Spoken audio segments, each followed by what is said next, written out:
मी अभिजित लाड आपल्या माय मराठीच्या बातमीपत्रात आपले हार्दिक स्वागत करीत आहे। पाहूया आजच्या विशेष घडामोडी।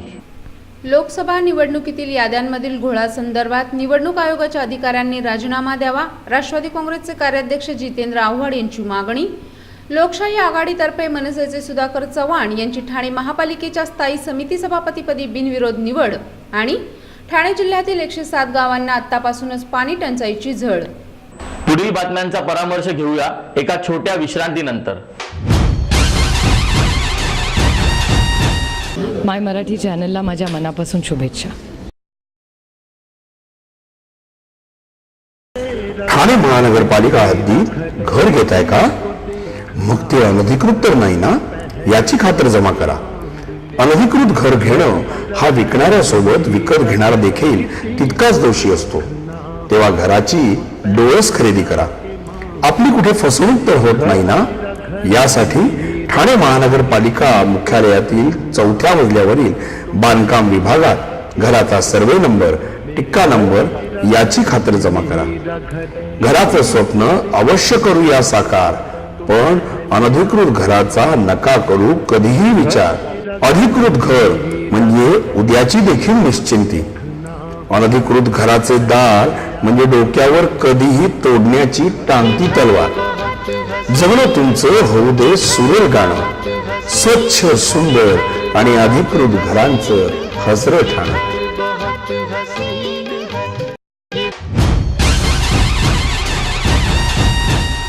राज्यभरातील ऐन निवडणुकीच्या वेळेस याद्यांमधील घोळ सुरू झाल्यानंतर राष्ट्रवादी काँग्रेसने देखील नाराजी व्यक्त केली आहे। अशा प्रकारे याद्यांमधील नावं कमी करणाऱ्या निवडणूक आयोगाच्या अधिकाऱ्यांनी राजीनामा द्यावा अशी मागणी राष्ट्रवादी काँग्रेसचे कार्याध्यक्ष जितेंद्र आव्हाड यांनी केली असून या संदर्भात गुन्हा दाखल करणार असल्याचं देखील आव्हाड यांनी सांगितलं आहे।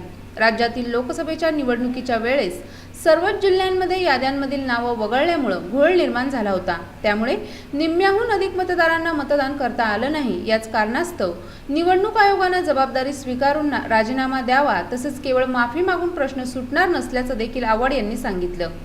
नावं वगळणाऱ्या कंपनीचं कार्यालय कुठे आहे याबाबत तक्रार नसली तरी याला निवडणूक आयोग जबाबदार असल्याचं सांगून नावं वगळण्याच्या बाबतीत राष्ट्रवादी काँग्रेसचे अध्यक्ष शरद पवार यांच्यावर टीका करणाऱ्या भाजपचे नेते किरीट सोमय्या यांच्यावर देखील टीका करण्यात आली आहे।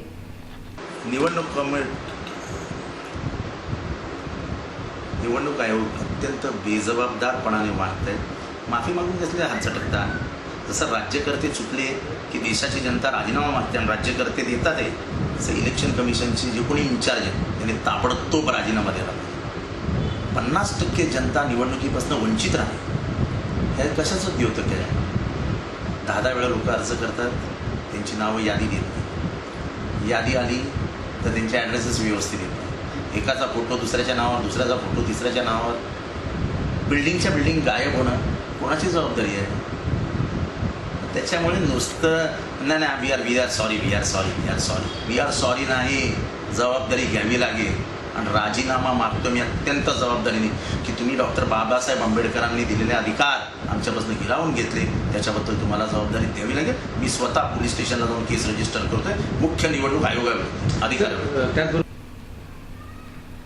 लोकसभा निवडणुकीत एकमेकांसमोर उभ्या ठाकलेल्या शिवसेना, भाजप, मनसे आणि काँग्रेस राष्ट्रवादी आघाडीच्या ठाणे महापालिकेतील दिग्गजांनी शुक्रवारी सत्तेसाठी पुन्हा एकदा अजब साटलोटो करून ठाणे महानगरपालिकेच्या तिजोरीच्या चाव्या चक्क मनसेच्या हवाली केल्यानं ठाणेकरांमध्ये आश्चर्य व्यक्त होत आहे। मनसेचे गटनेते सुधाकर चव्हाण यांनी दाखल केलेल्या सभापती पदाच्या एकमेव उमेदवारी अर्जाला सेनेचे नरेश मस्के यांनी सूचक म्हणून तर अनुमोदक म्हणून राष्ट्रवादीचे हनुमंत जगदाळे यांनी समर्थन दिल्यानं चव्हाण यांची निवड बिनविरोध झाली आहे। ठाणे महापालिकेच्या तिजोरीचा दावेदार ठरवणारी निवडणूक येत्या 2 मे रोजी होणार असल्यानं काल अर्ज दाखल करण्याच्या दिवशी सर्वपक्षीय नेते पालिकेत एकवटले आणि स्थायी समितीच्या सभापती पदावर मनसेच्या चव्हाण यांची बिनविरोध निवड करण्याचा निर्णय घेतला गेला। ठाणे महापालिकेच्या स्थायी समितीमध्ये एकूण 16 सदस्य असून महायुती आणि आघाडीचं संख्याबळ समसमान आहे। तर मनसे आघाडीत सामील असून निवडणूक झाली असती तर चिठ्ठी टाकून सभापती निवड करावी लागली असती। गेल्या 20 मार्च रोजी सर्वसाधारण सभेत शिवसेनेचे सुधीर भगत, राधा फतेबहादूर सिंग, नरेश मस्के, भाजपच्या आशादेवी सिंग आणि रिपाईचे रामभाऊ तायडे या महायुतीच्या, तर काँग्रेसचे दीपक वेदकर, राष्ट्रवादीचे सिराज डोंगरे आणि मिलिंद पाटील आदींची निवड निवृत्त सदस्यांच्या जागी करण्यात आली होती. त्यानंतर लोकसभेच्या निवडणुका लागल्यानं महायुती आणि आघाडीने एकमेकांसमोर उभे ठाकले होते. प्रचारात एकमेकांची उणीधुणी काढूनही ठाणे महापालिकेच्या निवडणुकीत ठाण्यातील हे दिग्गज प्रथमच एकत्र आल्यानं साऱ्यांच्याच भुवया ताणल्या आहेत. शिवसेनेचे जिल्हाप्रमुख आमदार एकनाथ शिंदे आणि राष्ट्रवादीचे प्रदेश कार्याध्यक्ष आमदार जितेंद्र आव्हाड यांनी एकत्र बसून हा निर्णय घेतला असून मनसे प्रमुखांना याबाबतीत सांगितल्यानंतर त्यांनी याला अनुमती दिली असं सांगून आगामी महापौर निवडणुकीत त्यावेळच्या परिस्थितीनुसार निर्णय घेऊ अशी प्रतिक्रिया सुधाकर चव्हाण यांनी दिली.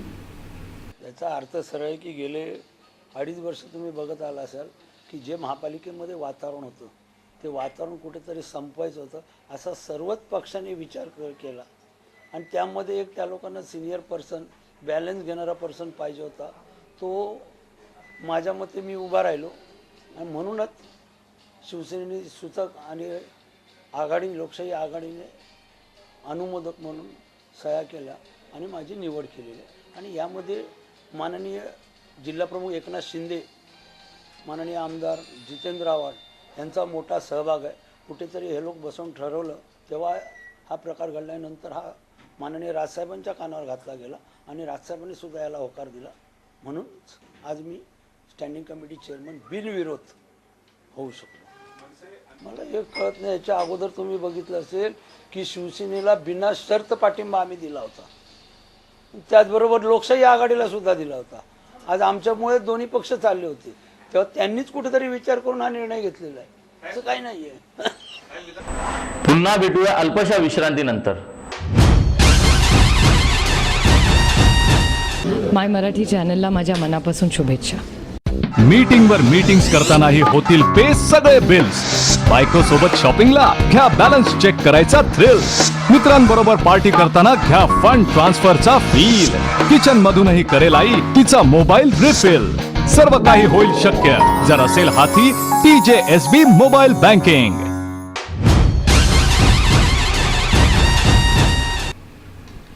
उन्हाचा पारा जसजसा वाढू लागला आहे तशी पिण्याच्या पाण्याची टंचाई उग्र होऊ लागली आहे. ठाणे जिल्ह्यातील 107 गावांना आतापासूनच पाणी टंचाईची झळ बसली आहे.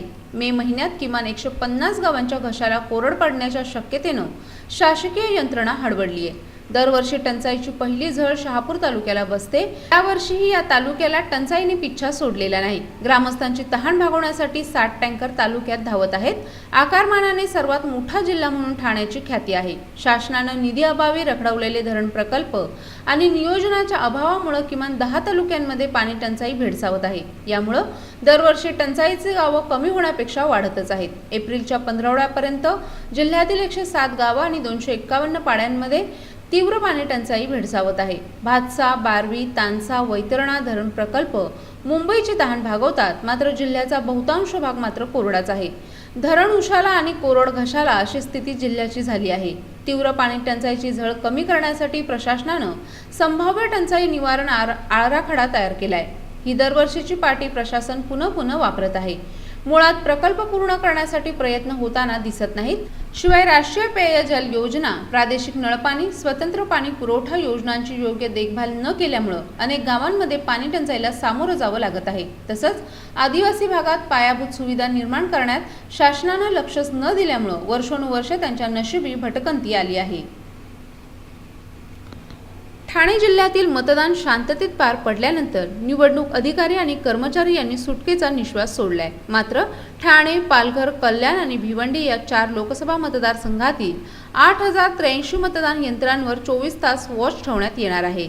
मतमोजणीपर्यंत ही यंत्र कडेकोट पोलीस बंदोबस्तात ठेवावी लागणार असून त्यासाठी 3 स्तरीय सुरक्षा व्यवस्था ठेवण्यात आली आहे. कोणतीही गडबड होऊ नये म्हणून केंद्रीय निमलष्करी दलाच्या तुकड्याही तैनात करण्यात आल्या आहेत. ठाणे लोकसभा मतदारसंघातील मतदान यंत्र वागळे इस्टेट येथील ITI गोडाऊन्समध्ये ठेवण्यात आली आहेत, तर भिवंडी लोकसभा मतदारसंघातील मतदान यंत्र कालवर येथील गणराय गुड्स या वेअरहाऊसमध्ये आहेत.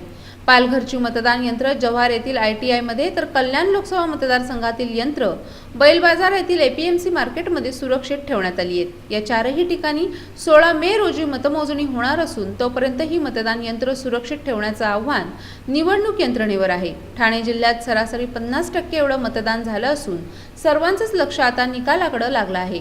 मतदान यंत्र सुरक्षित राहण्यासाठी 3 स्तरीय सुरक्षा व्यवस्था तयार करण्यात आली आहे। जिथे प्रत्यक्ष मतदान यंत्र ठेवण्यात आली आहेत त्या स्ट्रॉंग रूम जवळ केंद्रीय निमलष्करी दलाच्या तुकड्या ठेवण्यात आल्या असून बंदूकधारी जवान डोळ्यात तेल घालून लक्ष ठेवत आहेत। दुसऱ्या स्तरावर राज्य राखीव दलाच्या तुकड्या बंदोबस्तासाठी ठेवण्यात आल्या आहेत तर तिसऱ्या स्तरावरील सुरक्षेलाही तेवढंच महत्त्व दिलं असून इमारतीबाहेर जिल्हा पोलिसांना नेमण्यात आले। ज्या इमारतीत मतदान यंत्र ठेवण्यात आली आहेत तिथे CCTV कॅमेरे बसवण्यात आले असून स्ट्रॉंग रूमचं शूटिंगही घेण्यात येत आहे।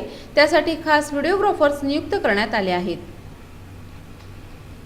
सुप्रीम न्यायालयाचे स्पष्ट आदेश असतानाही ठाणे शहरात फेरीवाला धोरण राबविण्यास विलंब करणाऱ्या ठाणे महापालिकेचे शुक्रवारी उच्च न्यायालयानं कान उपटले। प्रतिज्ञापत्र सादर करण्याची मुदत देऊनही कोणतीही माहिती न देणाऱ्या ठाणे महापालिकेवर उच्च न्यायालय संतप्त झालं असून येत्या 5 मे पूर्वी फेरीवाला धोरणाबाबतचं प्रतिज्ञापत्र सादर करण्याचा आदेश उच्च न्यायालयानं दिला आहे। ठाण्यातील जागरूक नागरिक डॉक्टर महेश बेडेकर यांनी शहरातील फेरीवाल्यांच्या वाढत्या उपद्रवाविरोधात सन 2010 मध्ये मुंबई हायकोर्टात जनहित याचिका दाखल केली होती। त्यावर 9 एप्रिल रोजी झालेल्या सुनावणीत पालिकेला फेरीवाला धोरणाची तातडीने अंमलबजावणी करा आणि त्याबाबतचं प्रतिज्ञापत्र सादर करा असे आदेश न्यायमूर्तींनी दिले होते। मात्र पालिकेने तसं प्रतिज्ञापत्र सादर केलं नसल्याचं शुक्रवारी उघड झालं। या कारभाराबाबत न्यायालयानं नाराजी व्यक्त करून फेरीवाला धोरण सादर करण्याचे आदेश न्यायमूर्ती अभय ओक आणि न्यायमूर्ती AS सय्यद यांच्या खंडपीठानं शुक्रवारी दिले। केंद्र सरकारनं राष्ट्रीय धोरण जाहीर केल्यानंतर गेल्या 4 वर्षात ते पालिकेला राबवता आलं नाही।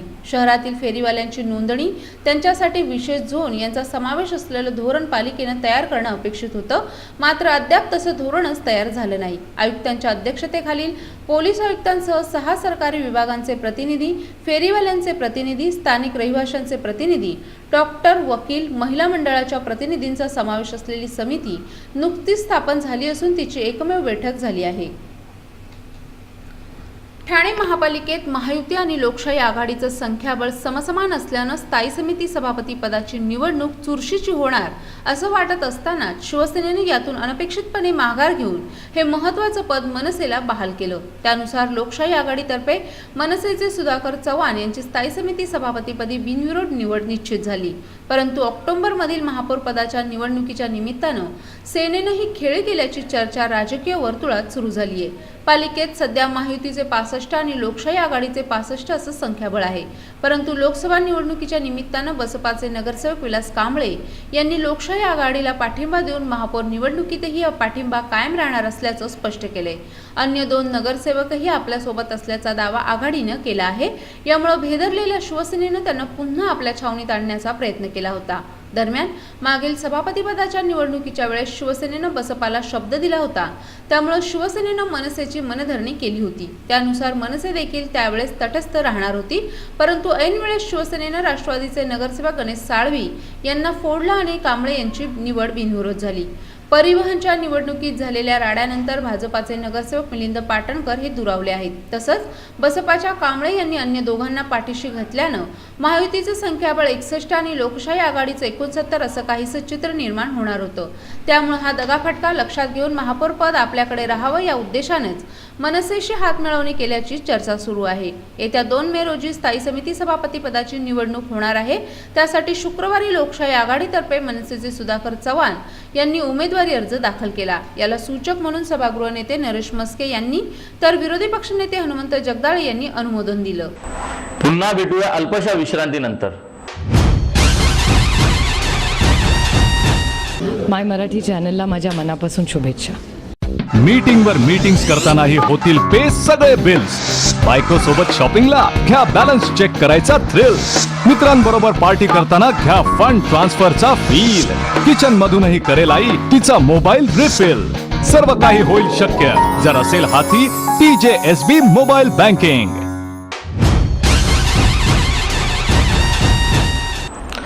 आपल्या काही सूचना अथवा प्रतिक्रिया असल्यास संपर्क साधा। आमचा पत्ता my Marathi news channel B2 plot number 59, Smruti society, Nana Nani park जवळ, सावरकर नगर, ठाणे पश्चिम. आमच्याशी संपर्क साधण्यासाठी आमचा दूरध्वनी क्रमांक 9320277007 8652025555. तर मग पुन्हा भेटूया उद्या याच वेळी याच ठिकाणी आपल्या आवडत्या माय मराठी बातमीपत्रात. तोपर्यंत धन्यवाद.